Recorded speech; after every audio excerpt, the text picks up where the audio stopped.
เขาจะได้อะไรถ้าเขาทำแบบนี้ทุกวัน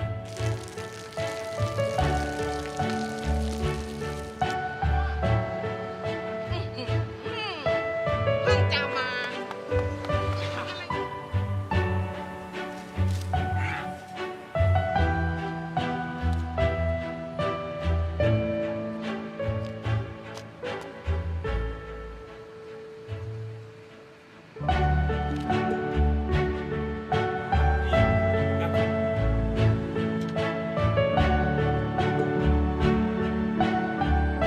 เขาจะไม่ได้อะไรเลย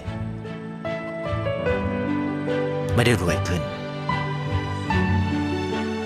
ไม่ได้ออกทีวี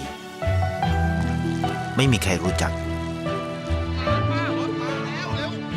ไม่ได้มีชื่อเสียงที่มากขึ้น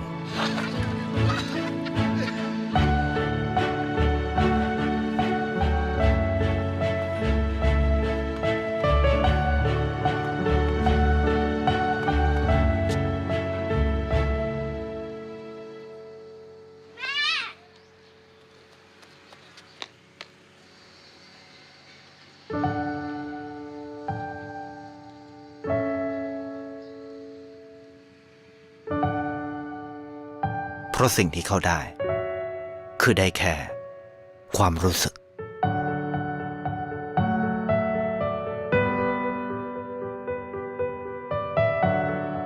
ได้เห็นความสุข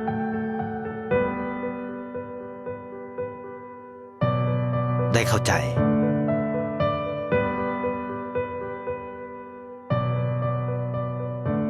ได้ความรัก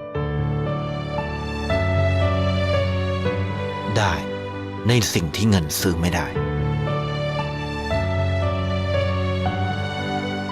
ได้โลกที่สวยงามกว่าเดิม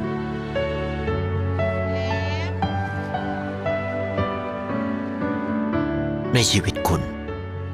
อะไรคือสิ่งที่คุณต้องการมากที่สุด ไทยประกันชีวิตเชื่อในความดี